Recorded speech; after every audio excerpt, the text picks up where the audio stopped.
Books on a Boat, number 4, with Garrett Wright. Great guy, nice hair. Let's see. What's up, Coach Gill? What's up, boys? Books on a Boat here with your boy Garrett Wright. Hold on, is that the right way? Yeah. My phone screen's cracked, so I can't use the front camera, so I don't know if this is a terrible angle, because I have to use the outer cameras. It's terrible. And my paper just blew into the water, so it's gonna be a fun day today. So, book we're doing, if I could get it, is Unbroken. Mine came like this, Coach Gill. I didn't destroy it. Actually, Coach Gill and friends, I'm uploading this public because people like books for some reason. I know, crazy. But yeah, we're doing Unbroken, story of Louis Zamperini. And what we're going to be focusing on mainly is survival in the ocean, because, I mean, it's a perfect environment if you think about it. Yeah. All right. So,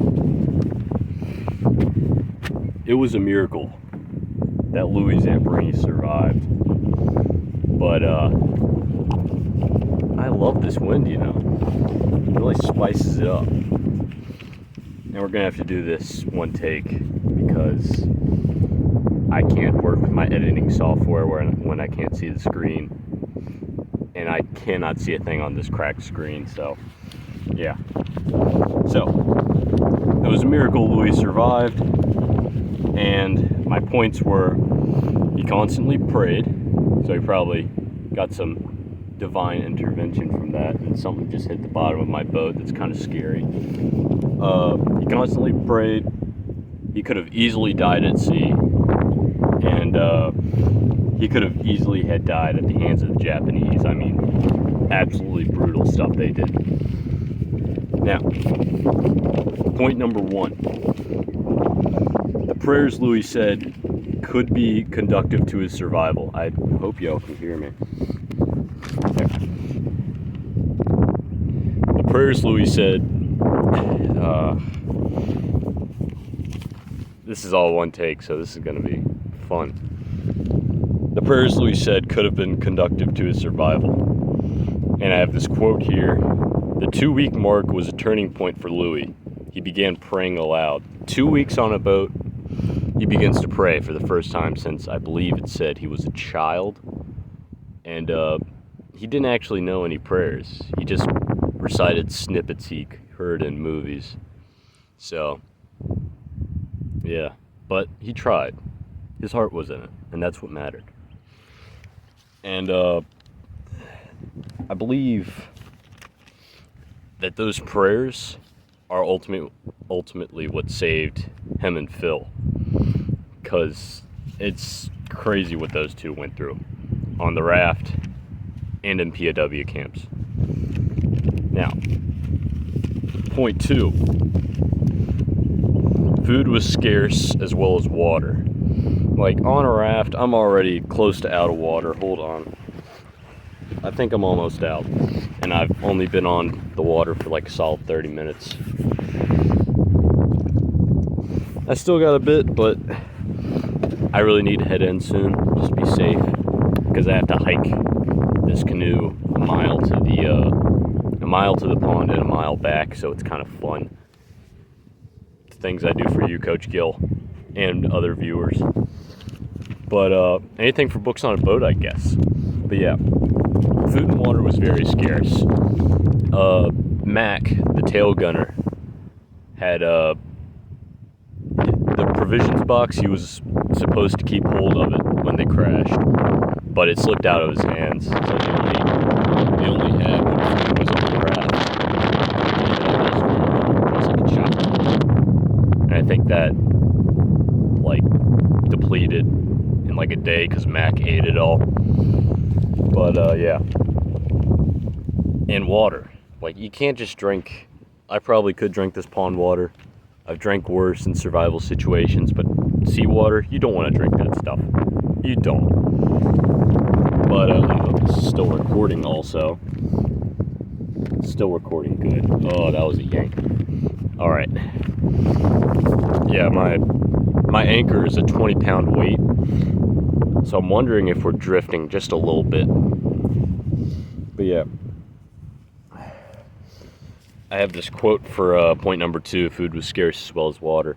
Quote, the critical issue was provisions. The provisions box, which Mac had been holding as the plane went down, was gone, ripped from his hands in the crash or lost in the escape from the wreckage. So yeah, shout out to Mac for kind of dooming his boys there. I'm sure it wasn't his fault, but then he ate the chocolate bar, so kind of sad, but old wounds.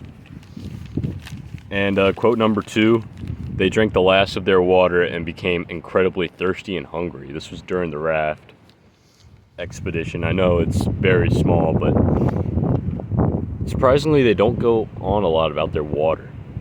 Like, I'm thirsty right now. It's crazy. And they've gone for like a week for when this quote was said. A whole week without water. It's crazy. Now, point 3.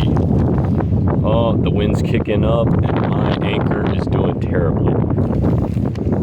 Part 3. Wind. Sorry, coach. Sorry, viewers. Hope you can still hear me. That'd be great. Quote number 3. The Japanese would have easily killed them, whether in capture or at sea. So,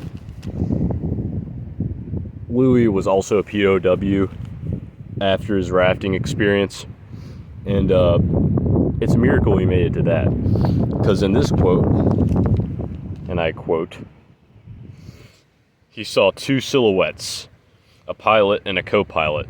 All at once the ocean erupted. There was a deafening noise and the rafts began hopping and shuddering. The plane gunners were shooting at them. Oh. Hope you got a good view of that. That was snot running out of my nose because the wind picked up.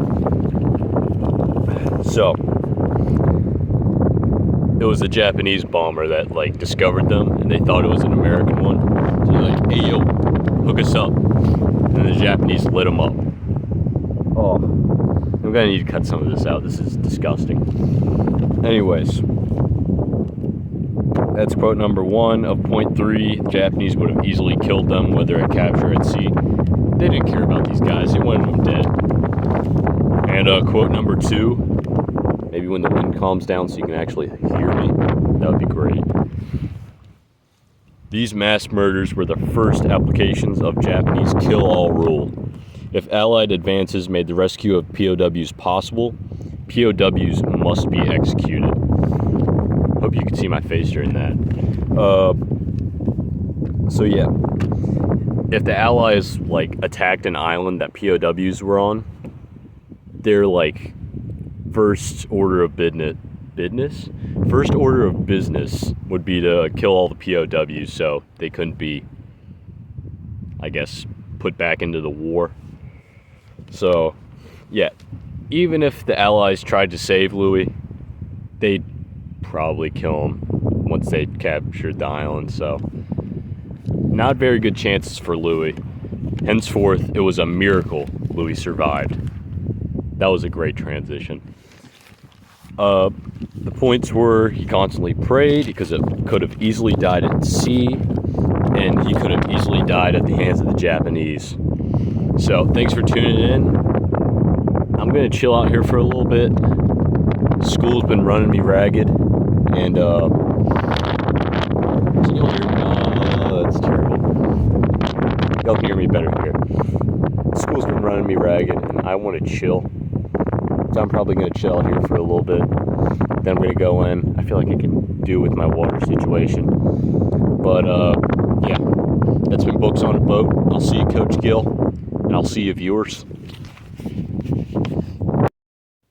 Well, that was painful to watch. I just got off the boat, feeling kind of tired because I hiked that thing like crazy.